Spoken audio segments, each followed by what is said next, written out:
সত্যি কথা বলতে বন্ধুরা, পৌরসভার কাজ করে এসে সকালবেলা এত পরিমাণে হাত পা ব্যথা করছিল, দুপুরবেলা খেয়ে দেয়েই চান টান করে তাড়াতাড়ি ঘুম মেরে দিয়েছি। আর এমন মরাচোদার ঘুম মেরেছি যে বিকেলে কাজে যাব ভুলেই গেছিলাম। তাড়াতাড়ি মা ডেকে দিল যে, "ওঠ কাজে যাবি।" তাড়াতাড়ি ফ্রেশ ট্রেশ হয়ে কাজে যাওয়ার জন্য বেরিয়ে গেলাম। তার মধ্যেই রাস্তায় যেতে যেতে বন্ধুরা ফোন করে বলছে যে, "কালকে উত্তরপাড়ার সাথে ম্যাচ আছে, তো তুই বলটা কিনে নে, আমরা তোকে বলের পয়সা পাঠিয়ে দিচ্ছি।" আমি বললাম, "ঠিক আছে, পাঠিয়ে দে।" বলছে, "তুই ভালো একটা দেখে বল কিনবি, তোকে বিশ্বাস আছে, না হলে আবার কাউকে বিশ্বাস করে না।"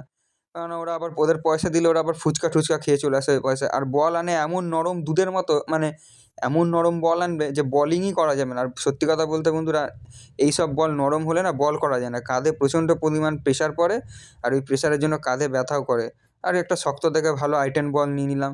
তাড়াতাড়ি পয়সা পেমেন্ট করে দিলাম। বলটাও সুন্দর ভালো গ্রিপ হচ্ছে হাতে, ছোট্টর মধ্যে বলটা ভালো।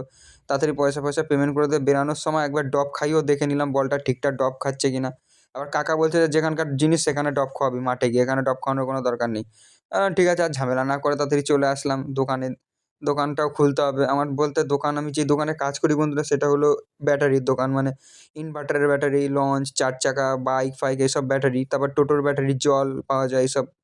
দোকানে একটা কাজ করি, প্রায় দুর্গাপুজো থেকেই ঢুকেছি কাজে, পৌরসভার কাজ করার পর থেকে। আজকে আবার মাল ঢুকবে, দাদাও ফোন করে বলল যে, "তাড়াতাড়ি চলে আয়, দোকানটা একটু ধুয়ে মুছে দে তাড়াতাড়ি।"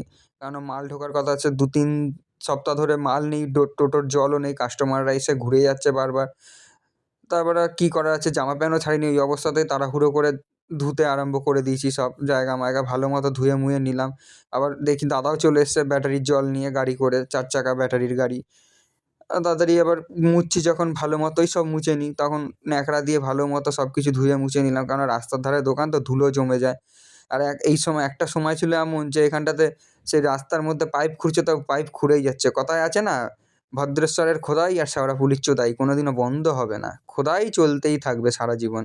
খুঁড়ে যাবে আর বসিয়ে যাবে, খুঁড়ে যাবে আর বসিয়ে যাবে। নাহলে ওদের তো আবার টাকা পয়সার একটা রোড করেই সারা জীবন টাকা কামিয়ে যায়। কন্ট্রাক্টরদের তো নিয়মই এরকম। তাই তাড়াতাড়ি আর জগদ্ধাত্রী পুজোর সময় ওদের পিচের রাস্তার কথা মনে পড়ে। নাহলে সারা জীবন মনে পড়বেই না ওদের পিচের রাস্তা করার কথা। আর তাড়াতাড়ি করে মুছে-ফুছে নিয়ে এটাকে সরাতে গিয়েও আমার ঘাড় ফেটে গেছে। যেমন ভারী তেমন শক্ত। তার উপরে মোটা মার্বেল পাথর বসানো, ৪ চাকার টায়ার-মায়ার সব তাড়াতাড়ি কোনো রকমে সরিয়ে দিলাম। মালও চলে এসছে। মালগুলো তাড়াতাড়ি সাজিয়েও নিলাম। একটাতে ৩ টে করে জল থাকে। এখন দামও বেড়ে গেছে জলের। ৳১৩০ ছিল, ৳১৪০ হয়ে গেছে জল। জল-ফল সাজিয়ে নিলাম। এই যে পুরো রেডি। এবার দোকানে বেচাকেনা শুরু হবে। কাস্টমাররাও আসবে। এই যে দাদা আবার বেরিয়ে গেল গাড়ি নিয়ে জল আনার জন্য। Total ১৫০ piece